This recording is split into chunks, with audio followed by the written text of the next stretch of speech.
Ito yan, heart Makati. Heart yan. Talagang sinadya. Yung tulis sa heart sa gitna, papunta dito. Ito, parang tinabon to eh. Yan o, pag ganun siya. Yung dito.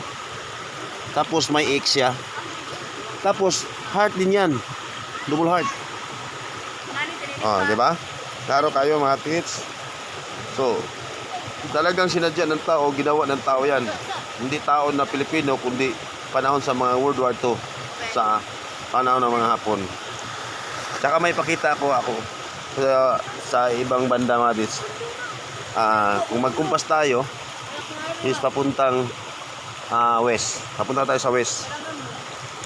Lagyan natin ng bato para hindi makita sa iba. Baka may laman to eh. Baka naman. Yan. So ngayon papunta tayo doon.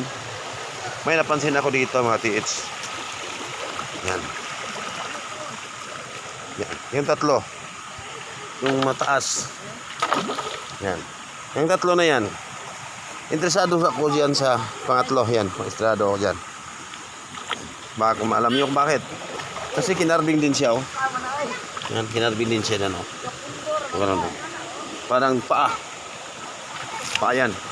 Walang daliri. Ayan. Diba? Tapos ito. Pag ganun dito. Isa. Parang paa yan mga tits. Tapos ito yung mga tits.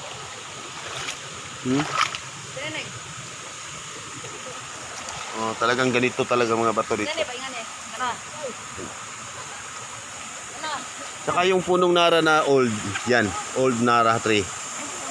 Old na yan katits. Hindi ko lang nilapitan yan kanina. So talagang old yan oh. Diba? So yan mga tis. Dito mga tis. Ito tinatawag na kambanoy. Yan mga tis. Yung dyan. Pinakamalalim yan. So sigurado ko may treasure yan. May laman dyan. Kasi maraming interesado dito na mamalaking tao. Mga mayaman. Balak sila dito mag-operate. So talagang may mga historical dito na area na may tinatagong kayamanan panahon sa World War II. Okay, yan mga tits ang vlog natin ngayon, yung mga explore natin ngayon. Ito mga tits yan, mga tits yung heart nagditik yan. Dalahan ko yan ng homemade. So lang muna mga tits, yung explore natin ngayon. Pauwi na kami. Pabalikan namin yan. Try namin buksan yan. Okay, sana pagpalain tayo ng Panginoon. Kasi ang Panginoon ang may-ari ng lahat ng kayamanan. Lahat ng nandito sa sanlibutan. Ang Panginoon ang may-ari. So maraming salamat po. God bless.